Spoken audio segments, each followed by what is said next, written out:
Hello and welcome back. In the last video we talked about the quadratic formula and how it can be used to determine the x-intercepts or solutions of a quadratic equation. In this video we're going to be going over a concept that is directly related to the quadratic formula, and that is called the discriminant. So why don't we start off by recalling that the standard form for a quadratic equation is y is equal to ax squared plus bx plus c.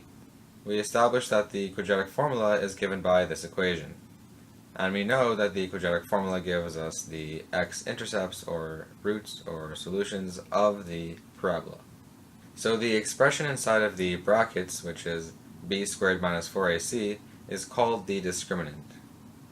And the reason why it is important is because it allows us to determine the number of solutions or x-intercepts that a parabola has. So specifically, if the discriminant is positive or greater than 0, that means that we have two x-intercepts or solutions. If the discriminant is equal to 0, we have one x-intercept or solution. And if the discriminant is negative or lesser than 0, then we have 0 x-intercepts or solutions. So why don't we go over each of those cases? So we'll go over the first case in which the discriminant is positive or greater than 0. If we determine the value of the discriminant by plugging in or substituting the coefficients of the quadratic equation, which in this case is 5x squared plus 2x minus 3, we'll have 2 squared minus 4 times 5 times negative 3. So in this case we have a is equal to 5, b is equal to 2, and c is equal to negative 3. This discriminant is equal to 4 plus 60, or 64. Because 2 squared is 4, and negative 4 times 5 times negative 3 is 60. And we can see that 64 is positive or greater than 0, so we know that we have two x-intercepts or solutions. Indeed, if we plug all of our coefficients and the discriminant into the quadratic formula, we'll see that we have two solutions. So once again we have that b is equal to 2. We establish that b squared minus 4ac, or the discriminant, is equal to 64, and we have a is equal to 5. So we plug that into the quadratic formula. We know that the square root of 64 is equal to 8, and 2 times 5 is equal to 10. So we have negative 2 plus minus 8 over 10. And then, as we mentioned in the last video, when we have a plus minus, that means we do both the addition or plus and subtraction or minus. So we have negative 2 plus 8 divided by 10, which is 0.6, and negative 2 minus 8 divided by 10, which is negative 1. So our two x-intercepts or solutions are 0.6 and negative 1. And we have confirmed that if our discriminant is positive, we will indeed have two x-intercepts or solutions, which makes sense based on the plus-minus sign. Now we'll go over the second case where we have that the discriminant is equal to 0. So if b squared minus 4ac, or the discriminant, is equal to 0, we said that we will have one x-intercept or solution. So once again we'll plug in the coefficients into the discriminant. In this case we have that a is equal to 2, b is equal to 4, and c is equal to 2. That will give us 4 squared minus 4 times 2 times 2. 4 squared is 16, and 4 times 2 times 2 is also 16. So we're left with 16 minus 16, or 0. So we have confirmed that for this quadratic equation we have that the discriminant is equal to 0. Indeed, if we plug these values into the quadratic formula, well, we have once again that b is equal to 4. We have that b squared minus 4ac, or the discriminant, is equal to 0. And we have that a is equal to 2. So in our quadratic formula we're left with negative 4 plus minus the square root of 0 divided by 2 times 2. The square root of 0 is 0. Therefore we're left with negative 4 plus minus 0 divided by 4. And we know the plus minus symbol tells us we both add 0 and we subtract 0. But whether we add or subtract 0, they both don't do anything.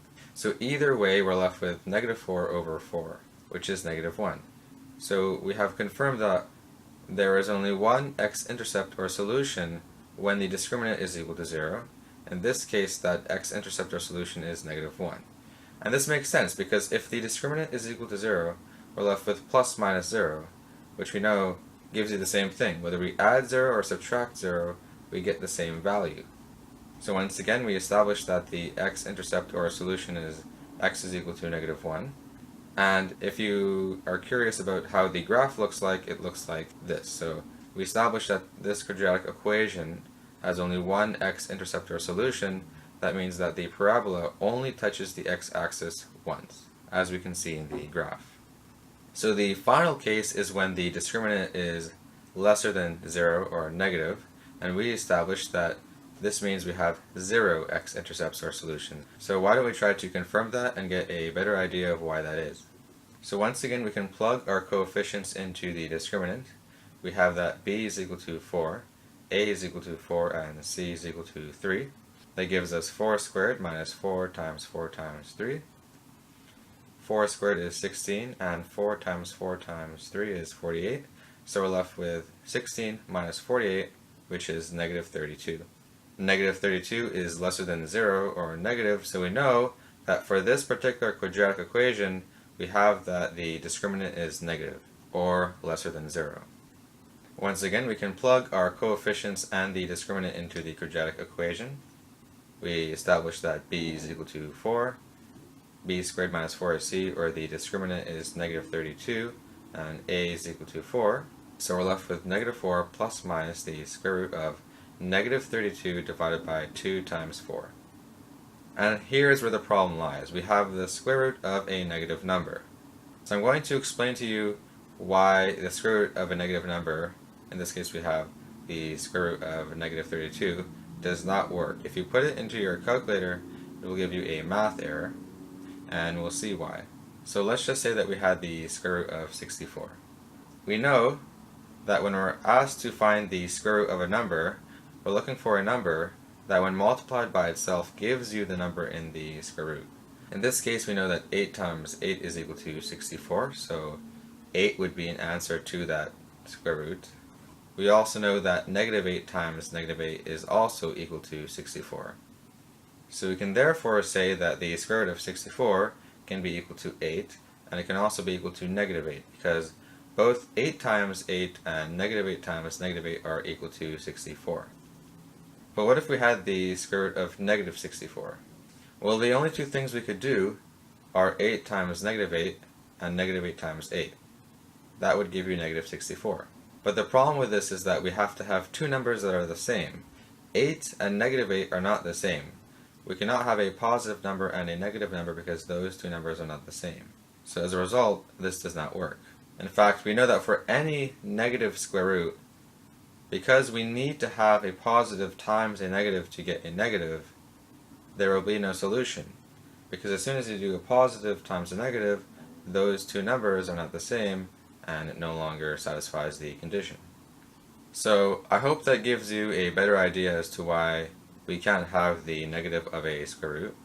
As a result, this expression or equation has no solution, which satisfies what the discriminant says. We said that if the discriminant is negative, we'll have 0 x-intercepts or solutions, and we noticed that in this example we had 0 x-intercepts or solutions, right?